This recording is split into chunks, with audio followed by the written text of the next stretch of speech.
Today I'm going to be doing my analysis of Super Bowl 54 between the San Francisco 49ers and Kansas City Chiefs tomorrow night at Hard Rock Stadium in Miami, Florida.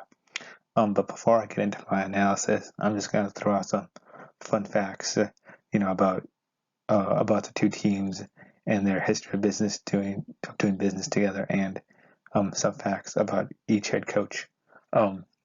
First of all, I don't know if most of you know this, that the 49ers and the Kansas City Chiefs have a history of trading quarterback with each other, like Bob Gangliano, Joe Montana, Alex Smith, Steve DeBerg, Steve Bono, and Elvis Grbac have both played for both of these franchises, and everyone except Bob Gangliano was traded from San Francisco to Kansas City, and Gangliano is the only one to go from Kansas City to San Francisco. And also, did you know Kyle Shanahan was the ball boy the last time the San Francisco 49ers won the Super Bowl? And his dad was the offensive coordinator that year on the 49ers before heading the Denver Broncos for his second head coaching position. And this is Andy Reid's first Super Bowl since Super Bowl 39, which he lost to the Patriots, in Jacksonville, Florida 15 years ago. So if he wins this game, he has a chance to shed the label of being Marty Schottenheimer 2.0. But that's all for the background facts. Here's my analysis. I think this is going to be an interesting matchup because you have a team like Kansas City that's built on speed and explosiveness and can score really quickly, and a team like San Francisco that once they get a lead, they can easily run the clock out and win because their running game is really efficient. But before I get into my analysis of this game, I'm going to tell you how each team got here. Kansas City got here by winning the AFC West at 12-4, despite being 6-4 at one time and not having Patrick Mahomes for 2.5 games.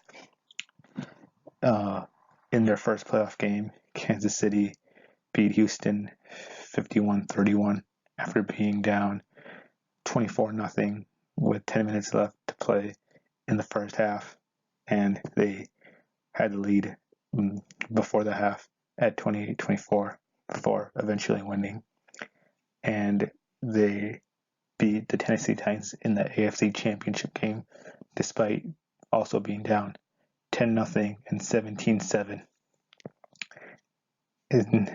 Down being 17-7, and basically the game was over once Kansas City took a 28-17 lead to start the fourth quarter, and then forcing Tennessee to punt on their ensuing drive. Now to the San Francisco 49ers. The 49ers surprisingly won the West at 13-3 in Week 17 against the Seattle Seahawks, which won them the division, and this is why they're here. They had a couple upset victories, not upset victories, but shocking victories, like beating the Saints in New Orleans and beating the Seahawks in Seattle. And during the playoffs, they first dismantled Kirk Cousins and the Minnesota Vikings 27-10, and then in the NFC Championship game, they dismantled the Packers 37-20 in a game which Jimmy Garoppolo only had to throw the ball 8 times, but you get the point. It was basically all running. I think Kansas City is going to win this game just based on the fact that they have Patrick Mahomes, and they can score really quickly. And I think they're going to get out to a quick 10-point lead a 10-point lead, which is going to force Jimmy Garoppolo to throw the ball consistently at the beginning, and once Jimmy has to throw the ball consistently, I think he's going to throw the ball into the line of fire, meaning there are going to be some turnovers by him through the air. So yeah, this is why I think Kansas City will win the Super Bowl and capturing their first Super Bowl victory in 50 years, while the 49ers drought still remains.